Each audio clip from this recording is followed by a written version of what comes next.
আসসালামু আলাইকুম রহমতুল্লাহি ওবরকাতুহ। সম্মানিত দর্শক, সেনাবাহিনী প্রধান জেনারেল ওয়াকারুজ্জামান এই মুহূর্তে বাংলাদেশের সবচেয়ে কাঙ্ক্ষিত পুরুষ, সবচেয়ে আলোচিত এবং সমালোচিত অনেকের কাছে। তাকে নিয়ে মিথ রয়েছে, ম্যাথোলজি রয়েছে, অর্থাৎ গল্প রয়েছে, গুজব রয়েছে। তাকে কেন্দ্র করে রাজনীতিতে একটি রসায়ন তৈরি হয়েছে। তাকে কেন্দ্র করে একটা বলয় তৈরি হয়ে গেছে। একটা হলো রসায়ন, মানে কেমিস্ট্রি। আরেকটা হলো বলয়, বৃত্ত, সার্কেল। এটাকে আপনি ফিজিক্সের সঙ্গে তুলনা করতে পারেন। এখন যাকে নিয়ে এত আলোচনা এবং সমালোচনা, মূলত সেই লোকটির সম্পর্কে আপনার কিছুটা আন্দাজ থাকা দরকার আছে। আমি নিজে তার সঙ্গে কখনো ব্যক্তিগতভাবে আমার পরিচয় হয়নি, কথা হয়নি, দেখাও হয়নি। ওয়ান টু ওয়ান আমরা কখনো একে অপরকে দেখিনি। আর এমনি সেনাবাহিনী বা ঊর্ধ্বতন যারা কর্মকর্তা থাকেন, এমনকি রাজনীতিবিদ থাকেন, যাদের হাতে ক্ষমতা থাকে, আমি আমার চিরাচরিত শৈশব থেকে তাদের থেকে দূরে থাকি। এমনকি আমার আত্মীয়স্বজনের মধ্যে যারা খুব বড় পদে আছেন, বন্ধু-বান্ধবের মধ্যে বড় পদে আছেন, তাদের থেকে ৩৩ মাইল দূরে আমি সবসময় অবস্থান করি।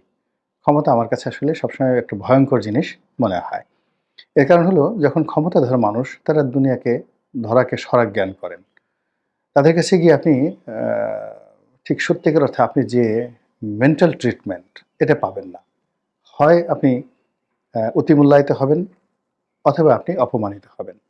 কি দরকার? এজন্য আমি আসলে আ এমনকি যখন সংসদ সদস্য ছিলাম, আমি কখনো শেখ হাসিনার সামনে জীবনে গিয়ে একটা সালাম দিয়েছি, এরকম কোনো ঘটনা নেই। কক্ষনো কোনো মন্ত্রীর সাথে, এমপির সাথে, প্রধানমন্ত্রীর সাথে একটা ছবি পর্যন্ত আমি জীবনে তুলিনি। এটা নট এ সিঙ্গেল ওয়ান। এটা আসলে আমার ভয় থেকে, যে এগুলো আসলে কোনো কাজে আসে না। আমার যে আমিত্ব, সে আমিত্ব থাকে না। এখন জনাব ওয়াকারুজ্জামান সাহেবের সাথে যদি আমার ওইরকম একটা সম্পর্ক থাকতো, তাহলে আমার কথা বলতে গিয়ে আমাকে ১০ বার চিন্তা করতে হতো। কিন্তু আমি তার সাথে সম্পর্ক না থাকার কারণে আমি নির্ভয়ে নিশ্চিন্তে, আমি যতটুকু জানি, যতটুকু বুঝি, নির্লিপ্তভাবে তার সঙ্গে কথা বলতে পারি। এখন তাকে নিয়ে আলোচনা হচ্ছে। আলোচনা হচ্ছে যে তিনি আ সামরিক শাসনের আ অধিকর্তা হবেন, জরুরি অবস্থা জারি করবেন। তাকে নিয়ে সমালোচনা হচ্ছে তিনি ভারতের এজেন্ডা বাস্তবায়ন করছেন। তাকে নিয়ে আলোচনা হচ্ছে না, তিনি দেশপ্রেমিক, সত্যিকার অর্থে বাংলাদেশের ভালো মানুষ। তো আসলে তিনি কেমন? আমার কাছে তার যে ফিজিক কন্ডিশন, তার চেহারা সুরত, তার বডি ল্যাঙ্গুয়েজ, তার কথা, কণ্ঠ, এটা দেখে যতটুকু মনে হয়েছে, আমার কাছে মনে হয়েছে এই লোকটি একটি আপাদমস্তক ভদ্রলোক মানুষ। আপাদমস্তক ভদ্রলোক মানুষ। এখন আপনি বলতে পারেন যে এটা আপনি বুঝলেন কি করে? এর কারণ হলো যে আমি আ ক্রিমিনোলজিতে, অপরাধ বিজ্ঞানের একজন ছাত্র। আইন বিজ্ঞানের একজন ছাত্র। অর্থাৎ আমার, মানে আমি মাস্টার্স অফ ল। তো এই আইনের মধ্যে বেশ কয়েকটা সাবজেক্ট রয়েছে। সেই সাবজেক্টগুলোর মধ্যে আমার, মানে পারঙ্গমতা দেশে এবং দেশের বাইরে এটি প্রমাণিত। তো সেই দিক থেকে মানুষের ফিজিক্যাল কন্ডিশন দেখে, নখ দেখে, পা দেখে, চুল দেখে, কণ্ঠস্বর দেখে, অঙ্গভঙ্গি দেখে, চোখ দেখে আপনি আ বলতে পারবেন এই লোকটি কেমন। তো সেই দিক থেকে আমার কাছে মনে হয়েছে যে তিনি একজন ভদ্রলোকের সন্তান। তার পিতা ভদ্রলোক, তিনি ভদ্রলোক। তারপরে তার মা ভদ্রলোক, এবং যতটুকু জেনেছি তার বাবা-মা সম্পর্কে আমি জানি না। তবে তার শ্বশুর জেনারেল মুস্তাফি, যিনি সাবেক সেনাপ্রধান ছিলেন, তিনি আপাদমস্তক একজন বীর পুরুষ ছিলেন, ভদ্রলোক ছিলেন। ফলে তার যে স্ত্রী, তিনিও সঙ্গত কারণেই ভদ্রলোকের কন্যা। এটা সহজে বোঝা যায়। তো এই কথাগুলো কেন বললাম? যে আ ক্ষমতা দখল করার জন্য কিছুটা অভদ্র হতে হয়। তারপরে ক্ষমতা পাওয়ার জন্য কিছুটা লালায়িত থাকতে হয়, লোভ থাকতে হয়, লালসা থাকতে হয়, কামনা থাকতে হয়, বাসনা থাকতে হয়। তো যারা নিপাট, নিখাত ভদ্রলোক মানুষ, তারা আসলে এই ধরনের ঝুঁকি নিতে চায় না। কাজেই জনাব ওয়াকারুজ্জামানকে নিয়ে যারা স্বপ্ন দেখছেন যে তিনি ত্রাণকর্তা হিসেবে আসবেন, তো তাদের নিরাশ হওয়ার জন্য যথেষ্ট যোগ্যতা জনাব ওয়াকারুজ্জামানের পারিবারিকভাবে আছে। তার যারা বন্ধু, তাদের কাছে জিজ্ঞেস করে দেখতে পারেন যে এই লোকটা কোনোদিন একটা মুরগি জবাই করেছেন কিনা। এই লোকটা কোনোদিন কোনো হরিণ শিকার করেছেন কিনা।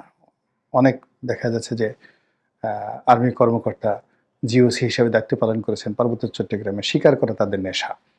তো তারা শিকার করেন। তো এই লোক কয়দিন বন্দুক দিয়ে গুলি করে কয়টা বাঘ মারা তো দূরের কথা, কয়টা হরিণ মেরেছেন, কয়টা শিয়াল মেরেছেন। গিয়ে দেখেন, আমার বিশ্বাস উনার চেহারা স্রোত ইন্ডিকেট যে তিনি এই ধরনের শিকার গুলাগুলি পছন্দ করেন না। ২ নম্বর হলো যে তার শরীর দেখে মনে হয় যে তিনি ভোজন রসিক, খাওয়া-দাওয়া পছন্দ করেন। যারা খুব ভোজন রসিক হন, তারা রুক্ষ হতে পারেন না। তারা আমোদে হন, প্রমোদী হন এবং পৃথিবীর যত এই দেখবেন যে যারা আ সামরিক অভ্যুত্থান ঘটিয়েছে, গেরিলা যুদ্ধ করেছে, নিষ্ঠুরতা চালিয়েছে, তাদের সবারই একটা পেটানো শরীর ছিল, রুক্ষ শরীর ছিল। তাদের চোখের দিকে তাকালেই আপনার অন্যরকম একটা রুক্ষতা আপনি দেখতে পেতেন। ফলে তারা ঝুঁকি নিয়েছে, যে ধরনের কর্মকাণ্ড করেছে। তো সেদিক থেকে ওয়াকারুজ্জামানের যে শরীরটি, এটি একটি বিলাসী শরীর, আমোদের শরীর। তিনি সঙ্গীত পছন্দ করেন। তিনি কথায়, কথায় কোরআনের উদ্ধৃতি দেন, হাদিসের উদ্ধৃতি দেন। তো এগুলো হলো নরম মনের অধিকারী। সে তো যারা নরম মনের অধিকারী গিয়ে দেখেন যে তিনি হয়তো বিটোফেনের সঙ্গীত শুনেন। তিনি আইয়ুব বাচ্চুর সঙ্গীত শোনেন, এটা বোঝা গেল যে তিনি যেই সময়টাতে এই বিপ্লব ঘটাবেন, আগস্ট মাসের আগে যে সেনাবাহিনীর সাথে একটা বৈঠক, ওখানে তিনি আইয়ুব বাচ্চুর ২ টো গানের উদ্ধৃতি দিয়েছিলেন। আমি অত গান শুনি না। তো সেই গানের একটা ছিল, আর বেশি কাঁদালে উড়াল দেবো আকাশে। মানে আমাকে যদি বেশি জ্বালাজ্বালি করো আমি কিন্তু চলে যাব। তো এটা ছিল তার আগের কথা। ২ নম্বর হলো যে আমি তো প্রেমে পড়িনি। ওইটার এমন একটা শব্দ। মানে আমি তো এই কাজটা আসলে করতে চাইনি। এই কাজটা পরিস্থিতি আমাকে কমপ্লাই করেছে। এটা নিয়ে আমি আলোচনা করব। তো সেদিক থেকে তিনি সঙ্গীতপ্রিয় মানুষ। হয়তো তিনি বিসমিল্লাহ খানের সানাই শুনতে পছন্দ করেন, বিটোফেনের সঙ্গীত শুনতে পছন্দ করেন। তারপরে তিনি পণ্ডিত রবিশঙ্করের, আকবর আলী খানের, উস্তাদ বুড়ো গোলাম আলী খানের আ যে সঙ্গীত, এটি হয়তো তাকে ভীষণভাবে আন্দোলিত করে, rather than Genghis Khan, Hulagu খানের ইতিহাস তাকে যেভাবে আন্দোলিত করে। তো কাজেই তিনি একটা বিপ্লব ঘটাবেন, তিনি একটা সামরিক শাসন জারি করবেন, তারপর শেষে মার্শাল ল চালাবেন, এটা হয় না, মানে এটা মিলে না। তার একটা উদাহরণ দেখিয়েন যে প্রায় এই যে মঈনুদ্দিন সাহেব ছিলেন, মঈনুদ্দিন সাহেব, তার হাতেও কিন্তু একটা অফুরন্ত সুযোগ ছিল। কিন্তু তার বডির দিকে তাকিয়ে দেখেন, তার বডিটা কিন্তু কর্নেল তাহারির মতো নয়। তার বডিটা আ জেনারেল জিয়াউর রহমান সাহেবের মতো নয়। ইভেন এরশাদ সাহেবের মতো না। আপনি এরশাদ সাহেবের দিকে দেখেন, তিনি যখন ক্ষমতা গ্রহণ করেছিলেন, ভীষণ রকম পেটানো একটা শরীর। মানে এবং তিনি একেবারে মরার আগেও যেভাবে চলতেন, তার সাথে যদি আপনি হ্যান্ডশেক করতেন, আপনি দেখতেন যে ভীষণ শক্তিশালী একটা হাত। তো এরকম, ফলে তিনি ঘটনা ঘটিয়ে দিয়েছেন। আপনি যদি জেনারেল আবুল মঞ্জুরের আ ঘটনা দেখেন, কিংবা জিয়াউর রহমান সাহেবকে অন্যান্য যারা হত্যাকাণ্ডের সাথে অংশগ্রহণ করেছেন, তাদের সবার শরীরের দিকে তাকান, পেটানো শরীর। কিন্তু সেই দিক থেকে যদি আপনি জেনারেল আজিজের চেহারার দিকে তাকান, আমরা এমনি মিস্টার আজিজকে টার্গেট করে গালাগালি করেছি। কিন্তু এটা আমোদের শরীর, ফ্রেন্ডলি। হ্যাঁ? তারা পরিবারকে পছন্দ করেন, ভাইদেরকে। তার দুনিয়া ছিল জেনারেল আজিজের ভাই, সে ভাই। তারপরে ওই যে মেয়র আনিসুল হক ছিলেন, তার এক ভাই ছিলেন সেনাবাহিনীর প্রধান। তার শরীরের দিকে তাকান, ওটাও একটা আমোদের শরীর। আবার এর আগে যিনি ছিলেন, শফিউদ্দিন সাহেব ছিলেন, ওরকম পেটানো শরীর না, ভদ্রলোক মানুষ। শেখ হাসিনা তাকে ভাত খেতে দিয়েছেন, মানে সেনাবাহিনীকে ভাত খেতে দিয়েছেন। তিনি ভীষণ রকম কৃতজ্ঞ যে আগে সেনাবাহিনীকে ৩ বেলা খেতে দেওয়া হতো না। শেখ হাসিনা কি দয়া করেছেন। সো এই মন মানসিকতা দিয়ে আসলে মার্শাল ল হয় না। মার্শাল ল হয় না। তো সেদিক থেকে যারা জেনারেল ওয়াকারুজ্জামানকে নিয়ে চিন্তা করছেন, মার্শাল লর কথা চিন্তা করছেন, আমার কাছে এটা হিসাবে মিলে না। এই গেল এক। দ্বিতীয়ত হলো যে তার এই যে সময়টি, এই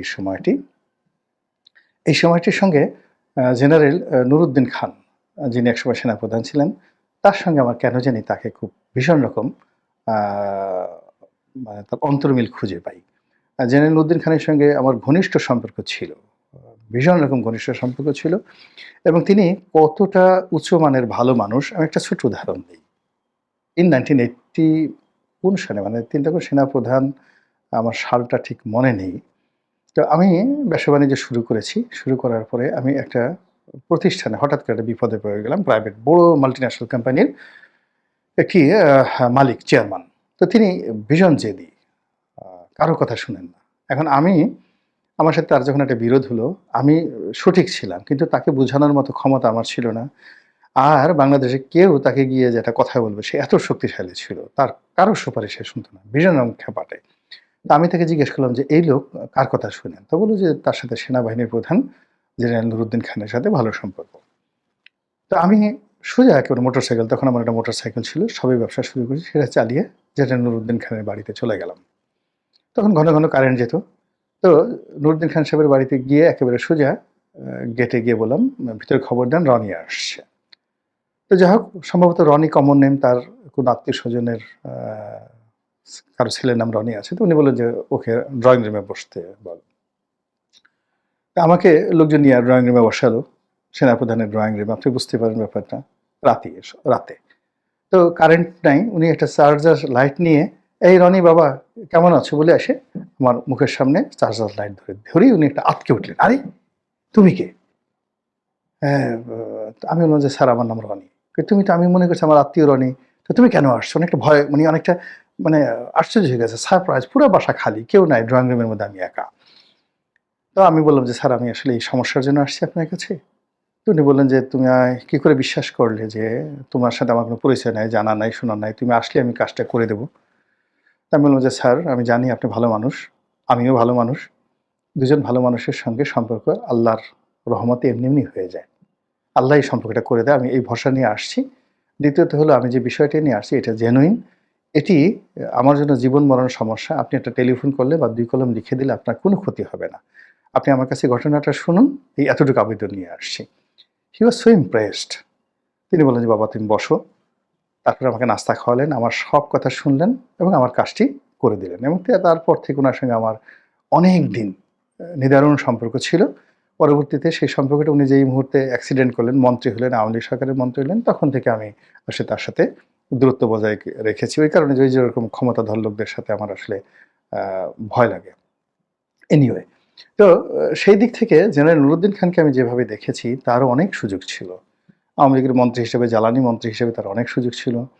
তারপর সেনাপ্রধান হিসেবে তার অনেক সুযোগ ছিল। তিনি নিজেই প্রেসিডেন্ট হতে পারতেন। কিন্তু তিনি সেই সুযোগটা গ্রহণ করেননি। তো জেনারেল ওয়াকারুজ্জামান এবং আ নুরুদ্দিন খান, আপনি যদি পাশাপাশি ২ জনকে বসান, আপনি দেখবেন তাদের চেহারা, সুরত, বডি ল্যাঙ্গুয়েজ সমস্ত কিছুর মধ্যে একটা সিমিলারিটি আছে। এমনকি পারিবারিক যে ট্র্যাডিশন তার মধ্যেও কিন্তু আপনি অন্তমিল খুঁজে পাবেন। তো সেই দিক থেকে জেনারেল ওয়াকারুজ্জামানকে নিয়ে যারা চিন্তাভাবনা করছেন যে তার দ্বারা একটা কিছু নিষ্ঠুর কিছু একটা হবে, নির্মম কিছু একটা হবে, কঠিন কিছু একটা হবে, এটা আমার কাছে মনে হচ্ছে না। এই গেল ১। ২ নম্বর হলো নিয়তি। নিয়তি হলো এমন একটা বিষয় যে জিনিসটি চায় না, নিয়তি তার পিছেই সেই জিনিসটি ঘুরতে থাকে। আমি নিজে বিশ্বাস করেন কোনোদিন ধনী হতে চাইনি। কোনোদিন ব্যবসা করতে চাইনি। একেবারে ছোট একটা বিসিএস চাকরি করব বা সেনাবাহিনীর একটা চাকরি করব। বড়জোর একটা মাল্টিন্যাশনাল কোম্পানিতে আমার টার্গেট ছিল জাতিসংঘে চাকরি করা অথবা ব্রিটিশ আমেরিকান টোবাকো কোম্পানিতে চাকরি করা। এরকম একটা চাকরি করব। ঢাকা শহরে একটা অ্যাপার্টমেন্ট থাকবে, ছোট্ট একটা গাড়ি থাকবে, ২ টো ছেলে-মেয়ে থাকবে। সাধারণ একটা চিন্তা চেতনা। ব্যবসা-বাণিজ্য, আমার আব্বা ব্যবসা করতেন, বেশ বড় ব্যবসা করতেন এবং তাকে তিনি ওভার ট্রেডিং করতেন। ওভার ট্রেডিং করার কারণে, অর্থাৎ তার যা টাকা তার চাইতে বেশি টাকার ব্যবসা-বাণিজ্য করতেন। ফলে তার ব্যালেন্স শিট কখনো মিলত না।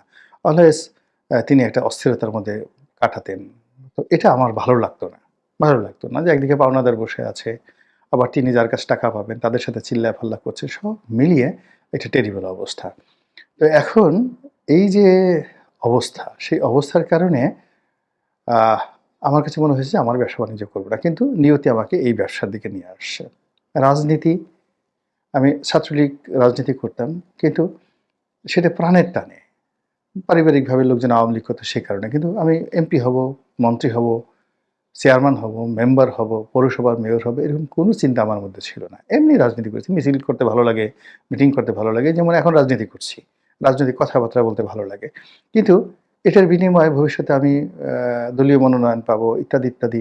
মানে কত বড় বেকুব আমি নিজে উদাহরণ আপনাকে ভেবে বলি যে ২০০৯